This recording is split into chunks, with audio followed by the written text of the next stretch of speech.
People say they hate liars, but in real life, what wears people down even more are excuse makers. Because a liar insults the truth, an excuse maker insults your time. You know the type. Always late, always behind, always with a reason, and somehow never the problem. It was the timing, the pressure, the misunderstanding, the stress, the situation, anything but them.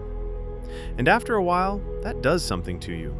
Not because people fail all the time. What gets under your skin is something else. It is watching someone create the same mess again and again, then walk away with a story that keeps their self-image perfectly clean. That is exhausting. And the reason it feels so exhausting is simple, because in this world, excuses often work. The person who made the mess gets sympathy. The person who cleaned it up gets fatigue. The person who delayed the work gets understanding. The person who carried the work gets silence. That is why so many reliable people sound tired now.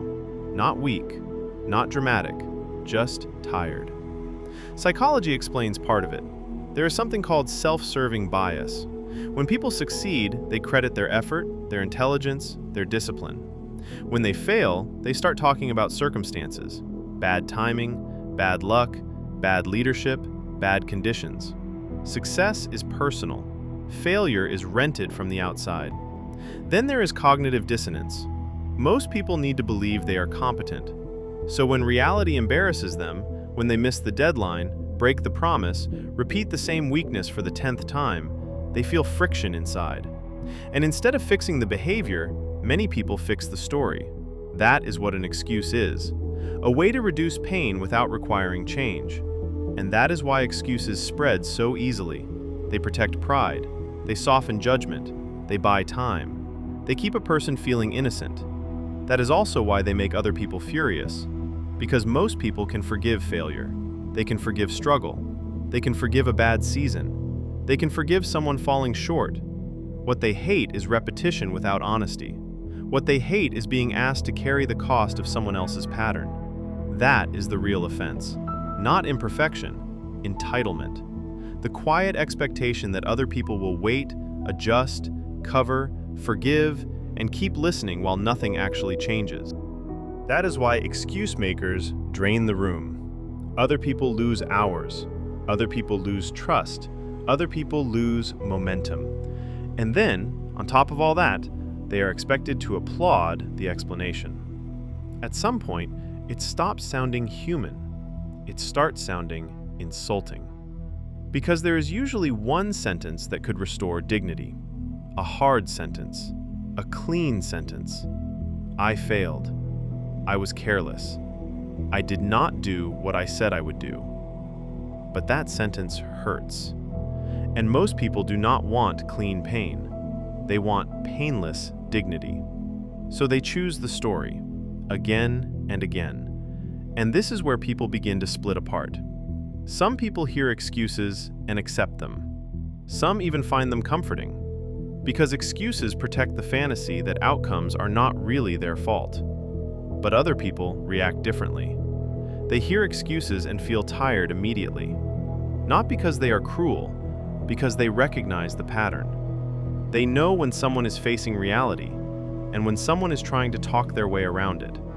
If you have always had a strong reaction to people like this, there is probably a reason. You are not reacting to one sentence. You are reacting to a whole way of living. A way of living where image matters more than effort. Where sounding sincere matters more than being accountable. Where describing the wound starts to replace treating it. And once you notice that, a lot of modern life starts to make ugly sense. Why dependable people grow quiet. Why competent people become colder. Why so many adults seem low-level exhausted all the time.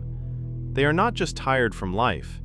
They are tired from paying for other people's avoidance. That is the part nobody says out loud enough.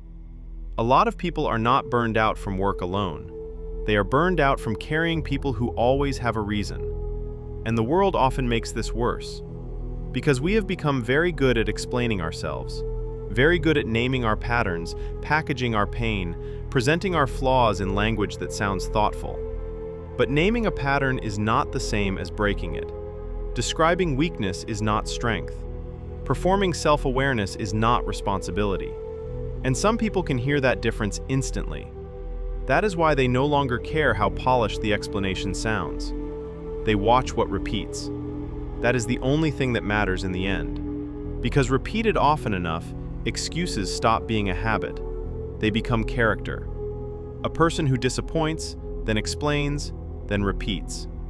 A person who protects the ego so carefully that growth never really gets in. And that is why some people stay stuck for years while others quietly move ahead. Not because one group is luckier, because one group spends more energy protecting the self-image, and the other spends more energy correcting the self. That difference looks small at first. Then 10 years pass, and it is no longer small. The people who tell themselves the truth get stronger, slowly, quietly, without theater. The people who keep reaching for excuses get smoother with language, but not better in reality. That is the tragedy. They think they are evolving because the explanation sounds more intelligent now. But life does not reward explanation the way people do. Life rewards pattern. So yes, maybe that is why so many people feel a little bitter now, a little colder, a little less patient, a little less impressed by words. It is not always because they lost empathy.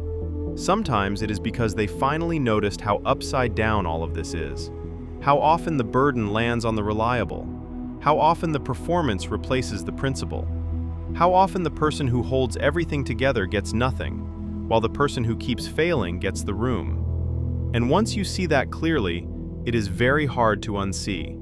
You stop listening for sincerity. You start watching for repetition. You stop asking what someone meant. You start asking what they keep doing.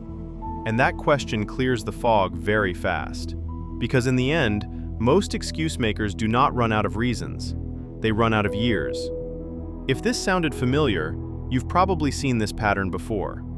Let me know what you've noticed in the comments. And if you enjoy thinking about the strange habits of people and the world we live in, consider subscribing. I'll see you in the next video.